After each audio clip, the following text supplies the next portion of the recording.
A nossa Constituição, ela prevê que as famílias tenham moradia, saúde, educação, mas na prática não é isso que acontece. Quando uma criança chega aqui e para ser acolhida, essa família também está em desproteção social. Então, o trabalho em rede, quando a família chega, a gente inicia fazendo um mapeamento no território, que seria levantar os serviços, tanto da assistência social, educação e saúde, que tem naquele território e que de alguma forma aquela família está desprotegida ou não está sendo assistida por aquele serviço. A gente trabalha na garantia de direitos dessa família, então quando a gente busca um serviço e faz esse encaminhamento para essa família, a gente faz um encaminhamento assistido, porque muitas vezes os serviços alegam que as famílias não aderiram a esse encaminhamento, mas é muito difícil pensar numa família que tem que aderir a um encaminhamento quando muitas vezes está em situação de rua, não tem um dinheiro de condução, não tem a coragem de ir até esses serviços, então a gente faz um encaminhamento assistido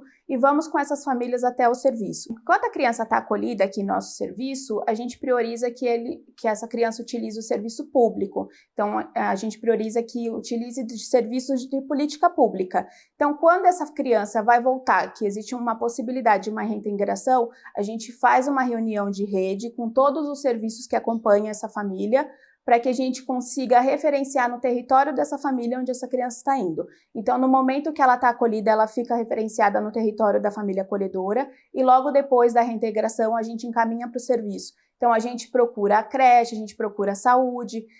a gente tenta entender não só o que essa criança precisa dos serviços da rede, mas como um todo. A política de assistência prevê que a gente olhe para a família como um todo e é isso que a gente faz. Então, essa família, de repente, tem mais irmãos, essa criança tem mais irmãos, a gente procura inseri-los todos em serviços públicos da política pública.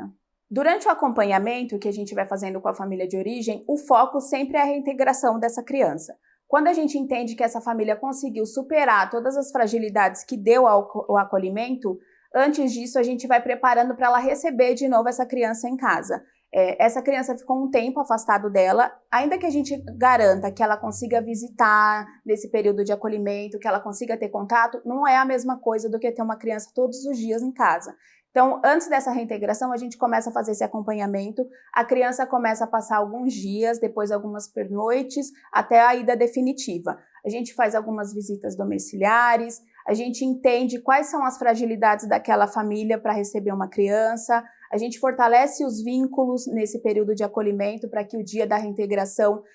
essa família não tenha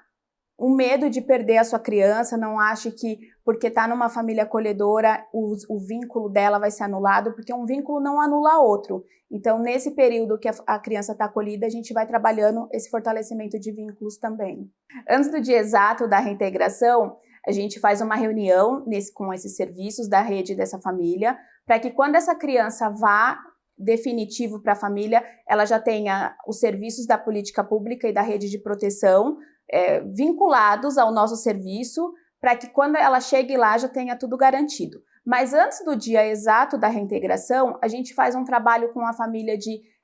visitas domiciliares, a gente acompanha alguns momentos da criança na casa antes de um retorno exato, então a gente leva essa criança, a gente acompanha em UBS, a gente acompanha na creche, a gente acompanha em serviços de contraturno escolar, antes do momento da reintegração. A nossa legislação prevê que a gente acompanhe essa família por 6 meses, depois de uma reintegração. Mas a gente avalia se a gente precisa acompanhar um pouco mais, se 6 meses ela conseguiu dar conta de tudo que ela precisava. A gente verifica qual era a fragilidade que ela tinha no momento do acolhimento e a gente entende se nesses 6 meses de acompanhamento é o suficiente ou se a gente precisa continuar acompanhando essa família.